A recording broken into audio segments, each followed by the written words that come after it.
আসসালামু আলাইকুম গাইস, সকলে কেমন আছেন? নতুন একটা ব্লগ, সেটা হচ্ছে আমার রিংনেট টিয়া পাখির ভিডিও।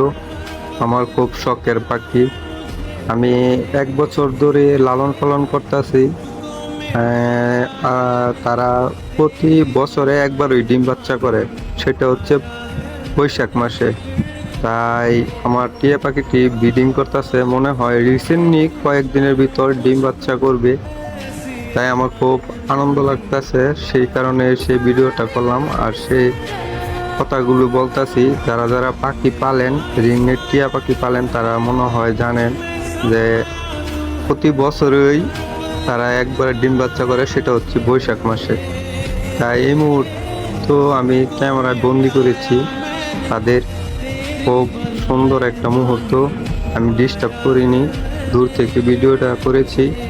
যারা যারা দেখবেন ভিডিওটা, কমেন্টে সবাই জানাবেন কেমন হয়েছে, আর আমার পাখিদের জন্য সবাই দোয়া করবেন। শখের জিনিস ভাই, কোনো কিছু করলে সেটা ভালোই লাগে। তাই আমার পাখিটি মনে হয় কয়েকদিন ভিতর ডিম বাচ্চা করবে, আমার খুব ভালো লাগতেছে। তাই কিভাবে রিংনেট টিয়া পাখি ব্রিডিং করে সেটা বোঝার উপায় হচ্ছে এটা: যখন তারা ডিম বাচ্চা করবে তখন তাদের মুড অন্যরকম থাকে।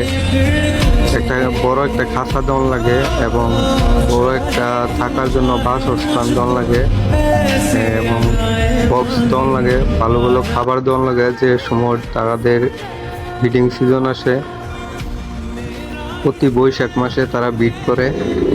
মনে হয় কয়েকদিনের ভিতর আমার টিয়া পাখিটি ডিম দিবে। তাদের আচরণ অন্যরকম হয়ে যায় যখন ডিম বাচ্চা করবে।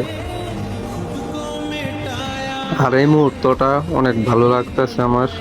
সবাই তো যারা যারা পাখি পালেন, তারা মনে হয় জানেন যে টিয়া পাখির ব্রিডিং সিজন কবে কখন। সবাইকে ধন্যবাদ। আসসালামু আলাইকুম।